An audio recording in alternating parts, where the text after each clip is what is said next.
pinagmukha kang elitista at pinagmukha kang elitistang presidente na nasa taas, nasa ivory tower at malayong-malayo ka sa mga normal at regular na Pilipino.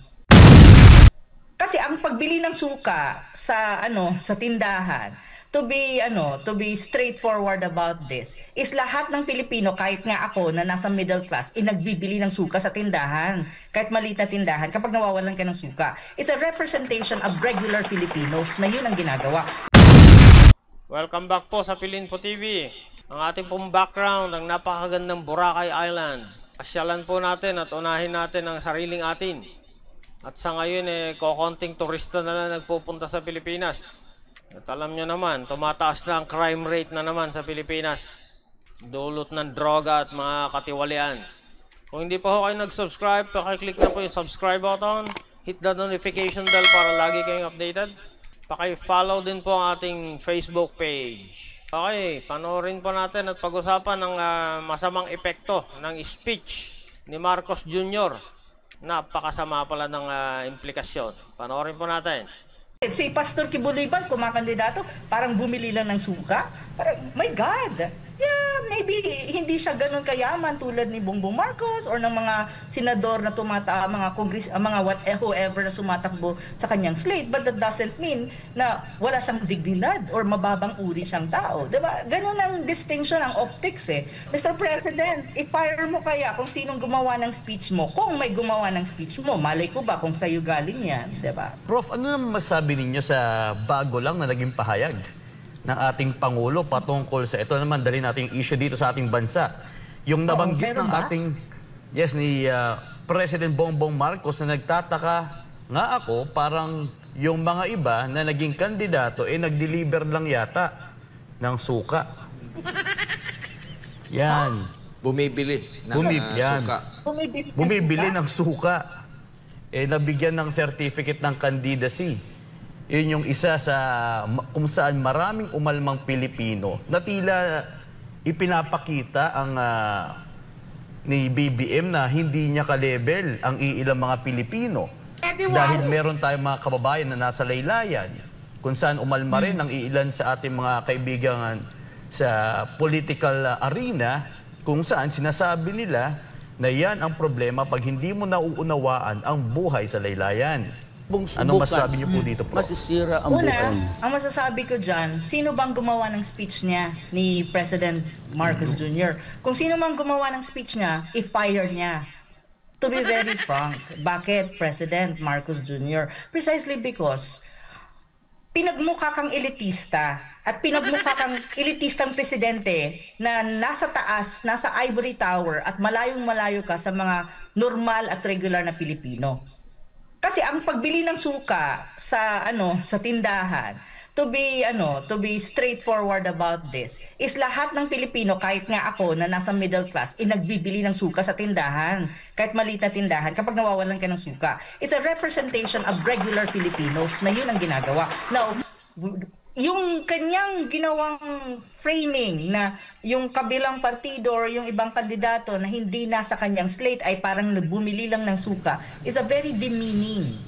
Very demeaning yan sa mga kumakandidato na hindi nasa slate nila at demeaning siya with reference to regular Filipinos who are not elite. And there's only 1% of our population are on top na elite talaga na hindi bumibili ng suka sa tindahan dahil may meron silang mga butlers or may mga yaya sila na bumibili at hindi sila bumibili sa maliliit na tindahan at bumibili sila sa mga social na grocery. Yun yung yun yung optics dyan kung i-analyze mo at i-content analyze mo, content analysis ang gagawin mo sa statement ni President Marcos Jr. So, parang sinabi mo na, we're the elites, sila, mga mababang tao at mababang klaseng tao. O, ganun naman talaga ang implication yon. Sinasabi niya, kami magagaling, kami ma-elitista, kami ang mga the best. Sila, wala yan. Kasi bumibili lang na ng suka yan sa tindahan. So parang dinimin mo. Hindi niya naintindihan na the base of the Philippines is a masa. At lahat ng tao may ganong klaseng ginagawa every day. Bumibili ng suka, bumibili ng kung ano-ano sa tindahan. So, I don't understand why do... Yun nga, hindi ko maintindihan sa proclamation rally na yan eh. Bakit ganyan ang mga lumabas sa bibig ng presidente? Una, yung South China Sea. Ang optics is, we are anti-China, they are pro-China. Which is wrong. Which is a very unbecoming of a president for me as far as I'm concerned, because that is a very sensitive issue. The South China Sea, you don't play with it and you don't manipulate the issue just for the sake na mayroong kang mga kandidato na pinopromote, kasi pwede mo namang gawing iba yun eh. Pwede mong gawan ng paraan na ma-promote mo pa rin sila, not in the sense. Ngayon, there's also a distinction. Kami ang hindi bumibili ng suka sa tindahan. So, we are elite, we're good and all that. Sila, parang bumili lang ng suka, sila ay mababang uri sa amin. At wala silang class, wala silang K. Which is also not true. Kasi kung titignan mo rin yung ibang mga kumakandidato, they also have their credentials, they also have their track record, they're very intelligent people. Well, many of them, I would not say all, but I would presume, mga tulad ni Kong Marcoleta, very smart and intelligent people. They have their track record. So why would you possibly coin them as parang bumili lang ng suka?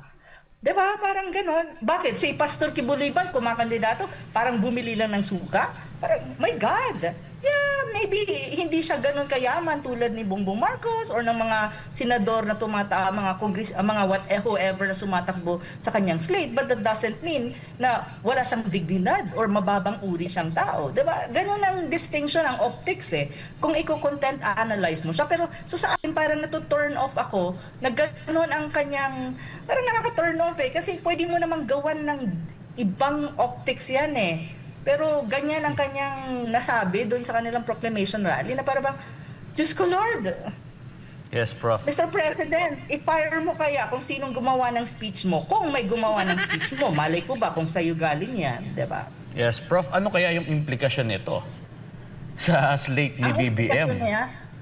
Well, kung ang mga Pilipino nag-iisip at kino-context analyze nila yung mga sinabi doon sa proclamation rally ng partido ni BBM at iko-contrast niya doon sa halimbawa yung PDP Laban, kasi ang PDP Laban alam ko ngayong araw na to nagkaroon ng proclamation rally, nandun kayo ng mga senador. Anong mga sinabi doon? Make a contrast, make an analysis. Tignan niyo kung sino ang mga kandidato na tingin niyo would represent the Filipino people really and would never demean the Filipino people. Probably you can have an idea kung sino iboboto nyo. Kasi ganun yan eh. Hindi dapat maging yung election kasi ngayon, dapat maging election to na ang mga Pilipino ginagamit ang utak para tignan kung sino ang iboboto nila at sino ang hindi.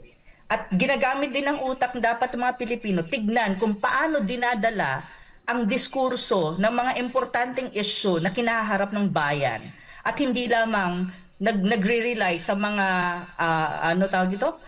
sound bites or optics na minsan nakaka-off. So ito yun eh. Ito'y dapat yun. So tingnan nyo kung anong sinasabi ng mga, halimbawa nasa PDP, at tingnan nyo rin kung anong sinasabi ng mga kandidato at ni BBM na nasa kabilang side. Tapos i-assess nyo, sino ba ang nag-i-educate talaga ng mga kandidato at sino lang ginagamit, sino sa kanila ang gumagamit lang ng mga sensitive and critical issue in a manipulative way just to get a vote. Kasi kung gano'n ang proseso nila, they don't deserve our votes. We should have people who really think, who don't use manipulation just to get votes. But dapat tinataas ang level at antas ng diskurso, lalo na when you talk about critical and very important issues na kinaharap ng Pilipinas. Kasi ibig sabihin, kapag nalagay yan sa kanilang posisyon, at least may alam ang mga yan. Na kung wala, bakit nyo iboboto? Diba? Ganun lang kasimple yun. I hope the Filipino people at this time, my God, tawag nito, please lang, isipin nyo mong mabuti kung sino ang boboto nyo. Wag lang yung, porque nagsabi na, sila pro-China kami, hindi, iboboto nyo na yung slate ni BBM. No, it should not be like that. Try to be a little bit more educated about these things. Kasi sayang, kung nagsasuffer ang Pilipinas ngayon, kapag iboto nyo yung mga kandidato na walang kwenta at maplagay sa posisyon niya mga yan, definitely the Philippines will be worst off, further worst off in the coming days. So ganun siya, after election, ganun siya. Prof. Nako, napakasama pala ng implikasyon ng mga tinuran or mga sinabi ni PBBM. Imbis na makatulong sa kanyang senatorial lineup, mukhang nakasira pa. Pinatunayan lang di umano niya ang kanyang pagiging elitista. Masyado niyang ibinaba ang mga personalidad o tao na bumibili ng suka sa tindahan. Ang problema, majority ng mga Pilipino ay bumibili ng suka sa tindahan. So napakaliit pala ng tingin niya sa mga ganyan tao.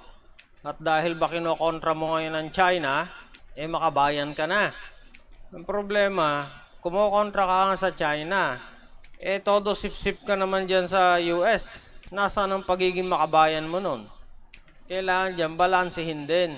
Dapat proteksyonan mo ang interest ng Pilipinas. Hindi pang sariling interest lang o interest lang ng US, interest lang ng China. Kasi pag protektahan mo ang interest ng Pilipinas, titingnan mo din yung magandang epekto ng pagdagsa ng mga turista galing China sa atin. Napag-iiwanan na tayo ng ibang bansa. Yung milyon-milyon na turista na galing China, nagpupunta na sa Thailand, sa Laos. Bawat isang turista nagpupunta sa Pilipinas, umaabot ng 20 tao ang nabibigyan ng trabaho. So imaginein mo yun. Dahil inaaway mo ang China, sip-sip ka masyado sa US, bokya ang ating tourism ngayon. Maghigpit muna tayo ng sinturon. At yung mga inaasahan mong foreign aid galing US, hinod lahat ni Trump. Paano ka na?